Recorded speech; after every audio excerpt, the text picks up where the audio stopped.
കൂടെയിരിക്കുന്നവരുടെ ജോലിക്ക് വേണ്ടി, പഠനത്തിന് വേണ്ടി, അവരുടെ നല്ല ഭാവിക്ക് വേണ്ടി, അവരുടെ ആരോഗ്യത്തിന് വേണ്ടി, അവരുടെ മറ്റു പല കാര്യങ്ങൾക്കും വേണ്ടി കണ്ണീരോടുകൂടെ മുട്ടിന്മേൽ നിന്ന് കരങ്ങൾ വിരിച്ച് ഉപവാസമെടുത്തൊക്കെ പ്രാർത്ഥിച്ചിട്ടുള്ള മനുഷ്യര് മിക്കവാറും മറന്നുപോയിക്കൊണ്ടിരിക്കുന്നത് ഇതുപോലുള്ള നന്മകൾ അവരുടെ ഉള്ളിൽ നിറയാൻ വേണ്ടിയിട്ടാണ്. ഒരു കുഞ്ഞ് മരിക്കാൻ കിടക്കുമ്പോൾ അവളുടെ ഡോക്ടർ വന്നിട്ട് അവളോട് പറയുന്നുണ്ട്, മോളെ നീ നന്നായിട്ടൊന്ന് പ്രാർത്ഥിച്ചോ.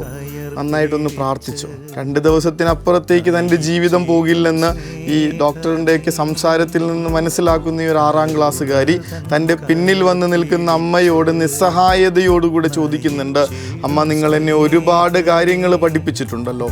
നന്നായിട്ട് വരയ്ക്കാൻ പഠിപ്പിച്ചിട്ടുണ്ട്, നന്നായിട്ട് ഡാൻസ് ചെയ്യാൻ പഠിപ്പിച്ചിട്ടുണ്ട്, നന്നായിട്ട് കുക്ക് ചെയ്യാൻ പഠിപ്പിച്ചിട്ടുണ്ട്, നന്നായിട്ട് പാട്ട് പാടാൻ പഠിപ്പിച്ചിട്ടുണ്ട്.